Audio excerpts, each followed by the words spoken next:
చింతపండు బాగా వేయించి నూనెలో వేసుకున్న పచ్చిమిర్చి, ఎర్రగడ్డలు, తెల్లగడ్డలు, ఉప్పు వేసుకున్నాను. ఇప్పుడు ఈ పచ్చిమిర్చిని ఎలా తుంచేస్తున్నాను అన్నమాట.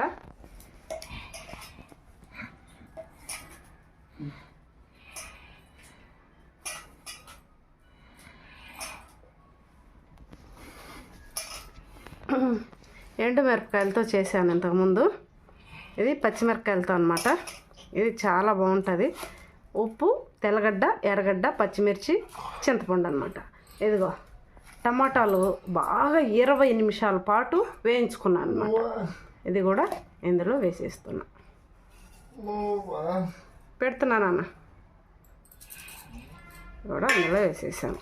ఇప్పుడు అంతా కలిపేయడమే. చల్లారి పెట్టుకోవాలండి కాసేపు టమాటాలని, లేదంటే కాలుతాయి కదా.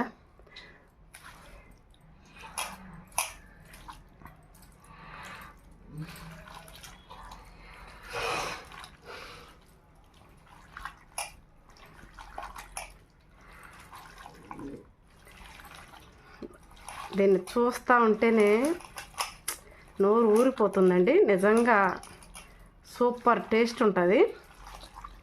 సంగట్లేకైనా, అన్నం లేకైనా, అసలు బిర్యానీ లేక కూడా చాలా బాగుంటుంది ఇది.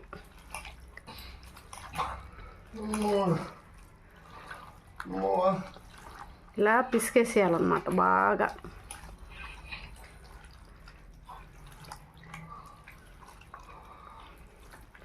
ఎంత బాగుందో చూడండి అసలు.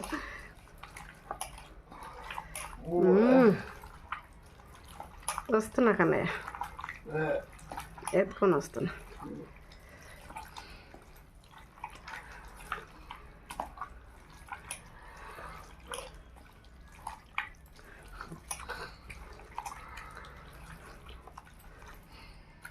ఇది అయిపోయిందనమాట. చూడండి ఎంత బాగుందో.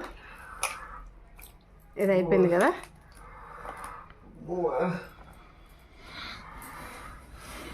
ఇప్పుడు ఉప్పు సరిపోయిందా లేదా చూసుకుందాం.